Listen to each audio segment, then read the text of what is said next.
2012, JICA reported that traffic congestion in the Metro Manila is costing the country an estimated 2.4 billion pesos daily. Today, the study revealed that the traffic situation in the NCR and surrounding areas is costing about 3 billion pesos a day, or about 0.8 of the GDP. Join us today as we discuss the traffic nightmare in the metropolis on our episode on taxation, traffic, and technology. I am Dr. Victor B. Enriga, and this is TaxTV, a taxpayer's guide to Philippine taxation.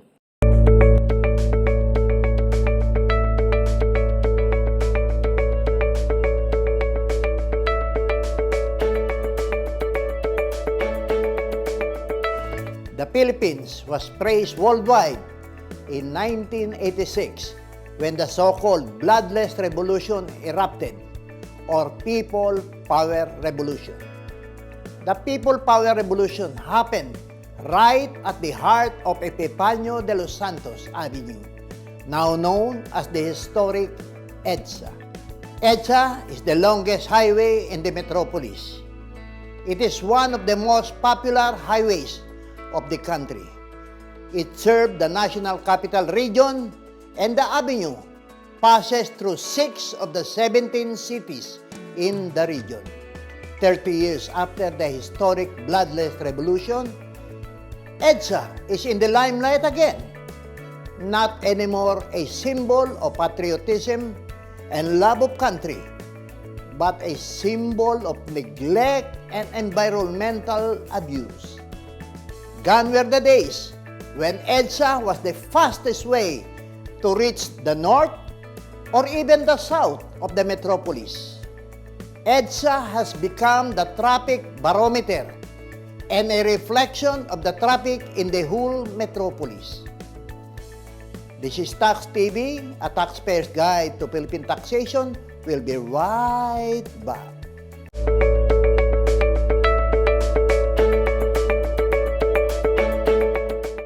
In 2012, Japan International Cooperative Agency, or JICA, reported that traffic congestion in Metro Manila is costing the country an estimated 2.4 billion pesos daily. Today, the study revealed that the traffic situation in the NCR and its surrounding areas is costing about 3 billion pesos a day, or about 0.8 of gross domestic products, or GDP.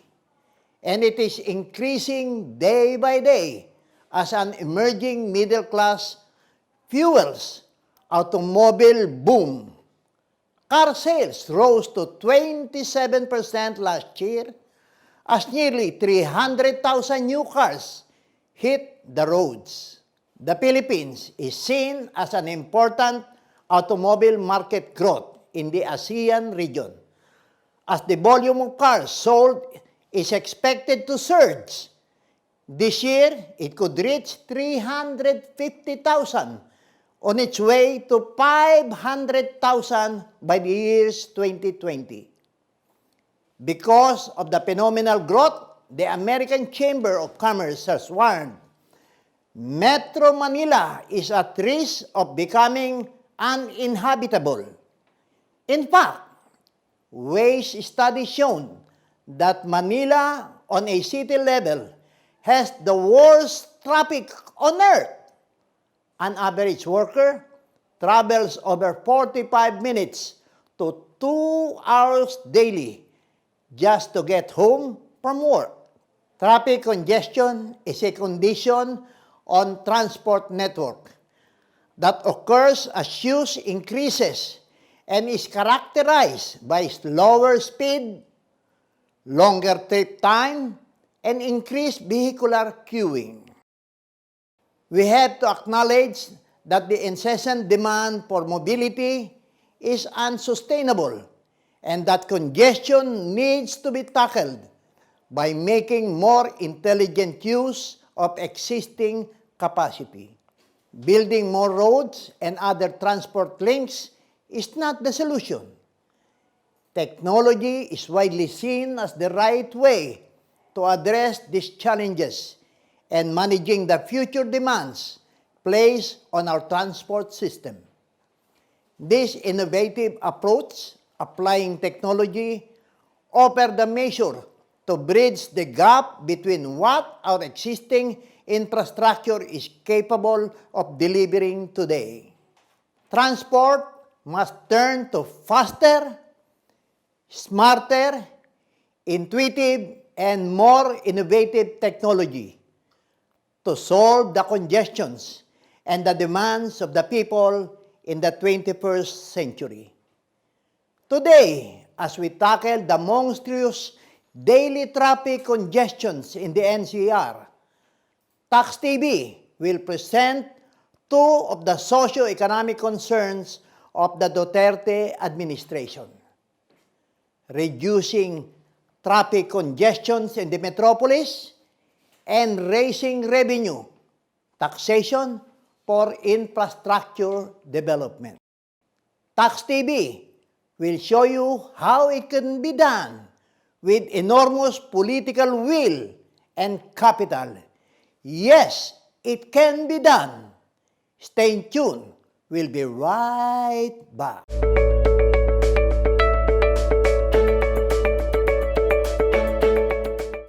Today, we have invited Dr. Cielito Flores Habito, a Filipino economist, professor, and columnist. He was the 8th Director General of NEDA. He was also the Socio-Economic Planning Secretary during the Ramos administration. He studied in the following prestigious educational institution: UP Los Baños, earning a degree in agriculture, graduating summa cum laude; University of New England for Masters of Economics degree, and Harvard University for his Doctorate of Philosophy in Economics. Doc, under Republic Act 8794, better known as the Road Users Tax, which was passed in the year 2000, the President has the option to increase this every 5 years. What could you say about this? Well, I think it's probably a good idea to consider raising that at this time that traffic, in fact, has become a very important impediment to our economic activities. Yeah. Not only in the cities, in fact, but even in some parts of the countryside itself.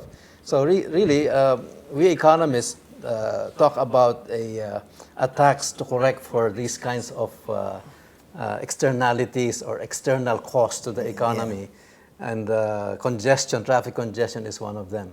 And indeed, the solution, the market-based solution, is to make the cost of doing the activity, in this case, driving your car, more expensive for the consumer or for the ordinary user. Therefore, a tax through the road users tax may in fact be the way to do it. How about increasing the road users tax, the rate of which is could be increased maybe for the use of the traffic?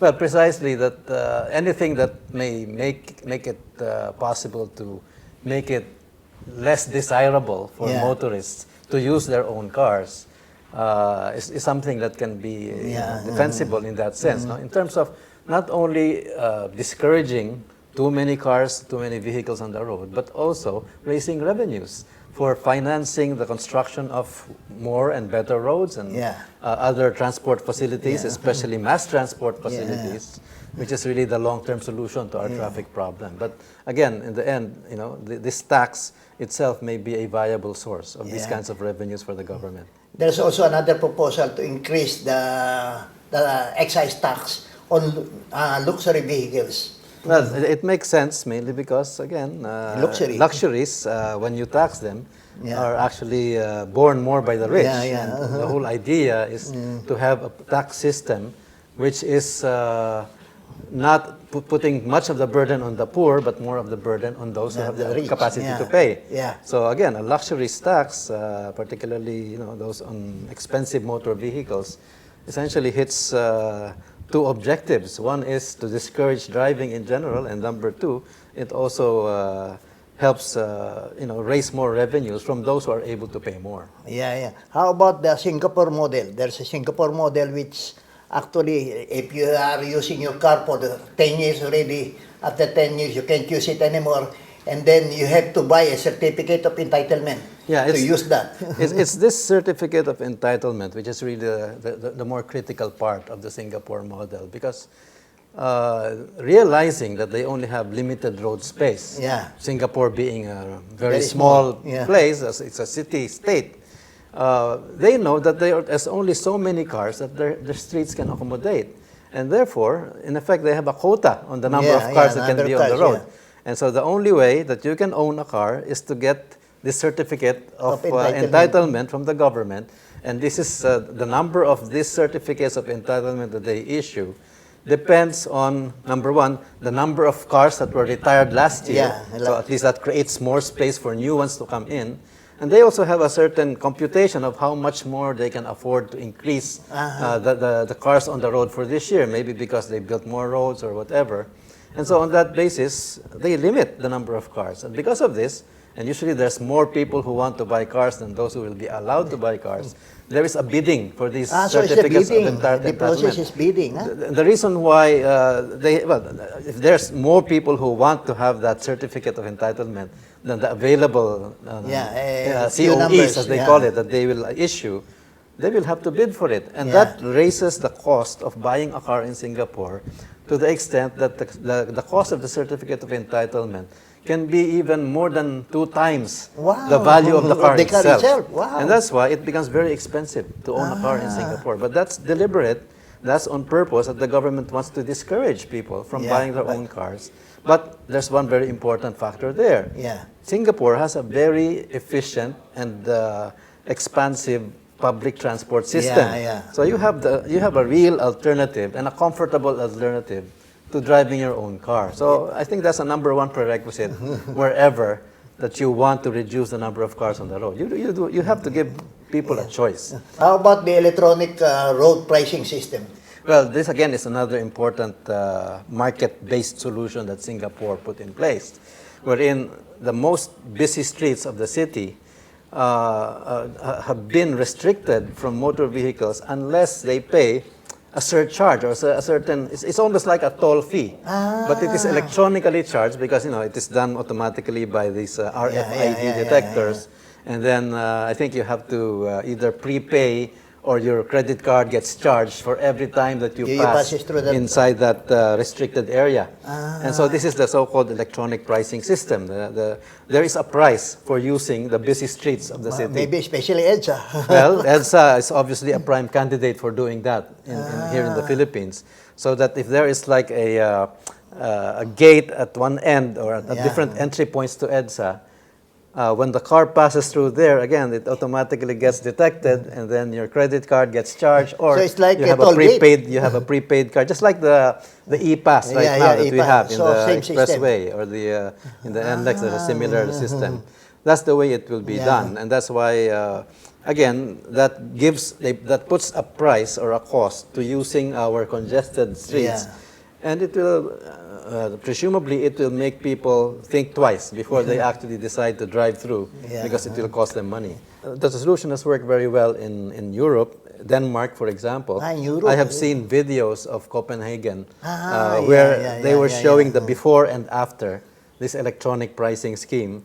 And it's a big, big difference because from congested streets, they suddenly had free-flowing So they don't like to use that roads, rather use the alternative roads. Well, again, that's the key. Dapat may alternative. Either alternative roads, but also alternative modes of transport, like an efficient mass transit system. In fact, when I wrote about this recently, many of my readers raised that basic point. They said, before you can advocate for reducing the number of cars on the road and restricting car usage, The government has to give our people the good alternative first, which is an extensive and efficient mass transport system. Yeah. And unfortunately, this is where we have fallen short all these years. So it's really time for the government to invest and put in place an effective and efficient mass transport system. Stay tuned. We'll be right back. How about the proposal also of increasing excise tax on fuel, gasoline, and diesel? Well, this is something that is overdue in a sense, no? Because the excise taxes on petroleum fuels has not been updated since about 1997, I think. Wow. And because of that, because the excise tax is a fixed amount per liter. No? Yeah. But inflation has already raised the price of petroleum products tremendously since the last time that these taxes were set. So in percentage terms, the excise tax already has become very low. So it's time to update that, number one, because the revenues that the government has been getting from that tax has already been much lower in value because of inflation. So it's time to sort of upgrade that to keep abreast or keep pace with inflation. Yeah, but I think the proposal is, from 570, it will be brought up to 10 pesos. Well, as I understand it, that is not even enough to catch up with the equivalent increase in the price of fuel. Because in general, I think what happened was that the prices of fuel have about tripled already since the last time that the excise taxes were set. So if you just double it, it's not even catching up with the actual increase in the price of the fuel itself. It makes good sense. Yeah. How about we have now the Grab, we have the Uber. What do you think? Does it add up to the traffic congestion that we have right now? Well, I have a little suspicion here that, and I think we are beginning to see many of these things happening also, that some people are actually buying cars with the very objective of fielding them as Uber or these kinds of ride-sharing schemes. In other words, it defeats the real purpose and benefit of it in the other countries where these have been very popular, which is literally sharing a ride. For those who already have a car and who just want to make sure that the times that they can afford to share the ride, they can do that. But some people are buying fleets of cars and then register them with Uber. So in that case, it becomes a net addition to the fleet, no? And therefore it can in fact be adding to the traffic. So I think we do have to regulate this so that to make sure that people are not going into these schemes, Grab or Uber, whichever, and buying cars just for that particular purpose. Just for Uber? Yeah, because again, the whole spirit of Uber and the other similar schemes is to really do ride sharing. And people can freely share their rides for pay and give people an alternative to taxis. But if it becomes an addition to taxis, then it can make the roads even more congested. How about the road sharing system? Could it be effective if not used in the NCR? Well, are you referring to the sharing of the roads? Sharing of passengers. Oh yeah, okay. In ride sharing itself is something that may be useful to explore. In effect, what it means is that there should be more carpooling, more people sharing the ride in their cars. And one way to enforce that, by the way, is that in very busy streets like EDSA, you have a special lane for cars with more than three passengers, or 3 or more, or 4 or more even. No? And in that way, you can presumably proceed faster. Yes, a separate lane. Because again, the theory is if there are more people in a car, you're making more efficient use of the car, and therefore you're entitled to go faster. And those cars with only one person inside have to endure the traffic in the regular lanes. So I think that's used in the US. They have a special lane for that. They have what they call the high occupancy vehicle lanes, HOV lanes, which is for the carpooling. Carpooling lanes, as they also call them. Wherein you're entitled to use a special lane if you have more than 3 or 4 passengers in the car. It should work in the Philippines, and of course the only problem I can see is I think that some people will probably be somewhat hesitant because there's with the kind of criminality around. You never know who you're riding with. I think both the driver and the rider may be suspicious of each other. So I don't know. So it's not too clear whether that will work well. Do you know any other innovative traffic technology that could reduce our traffic congestions in the metropolis? Well, Dr. Enriga, the ultimate solution is really put in place an effective and an extensive mass transport system. Yeah, mass transport system. And the other extreme, is to have more people use a more physically healthy mode of transport, bicycling. And that's why I think we've heard of Marikina and other cities already establishing bicycle lanes. I don't know if you've heard of this famous mayor from Bogota, Colombia, Mayor Enrique Peñalosa, who has gone around the world advocating for bicycle lanes. Bicycle lanes. Because in his city in Bogota, he refused a World Bank loan that was supposed to build a highway, and instead built bicycle lanes all over the city. So people have been riding bicycles to work, and of course that's a more democratic way to travel. Rich and poor alike can ride a bicycle. And at the same time, it eases traffic when people are able to use the bicycle to go to their work or whatever else they need to do. I think we really have to seriously consider these alternative modes of transport, aside from mass transport, bicycling, even walking, by having more pedestrian-friendly roads, so that people can even choose to walk if they're not going too far. So all of these are really part of a holistic solution to the problem. There's another one, the uneven scheme being implemented here in Pasig. I think this will be a good short-term solution.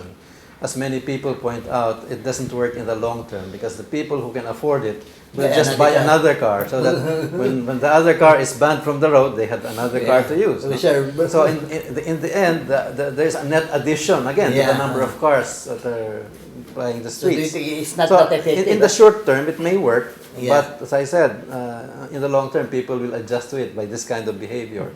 So right now, before we are able to put in place all these effective mass transport systems, maybe that is a good short-term solution to at least decongesting our streets. But we cannot depend on that for the long term.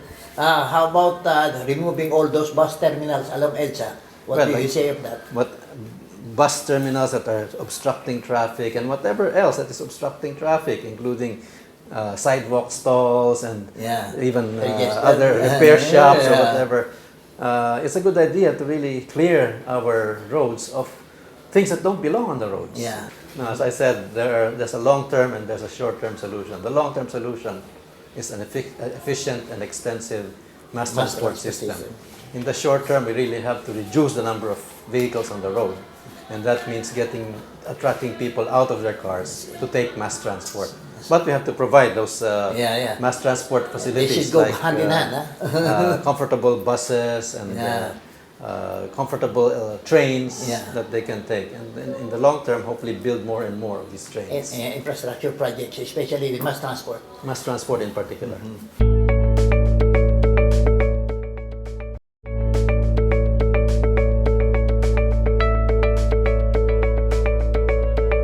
The urgent battle to win now is not just to raise revenues, but to solve traffic congestions, to provide sustainable urban quality of life.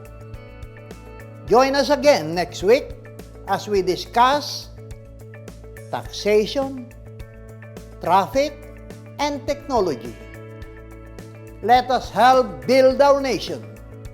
Give your share by paying your taxes correctly and promptly for a better tomorrow. Once again, I am Dr. Victor B. Enriga, and this is TaxTV, a taxpayer's guide to Philippine taxation. Thank you for watching. For comments, questions and suggestions on our topic today, you may email us at taxtvph@gmail.com, and Dr. Victor Endriga will gladly answer your queries.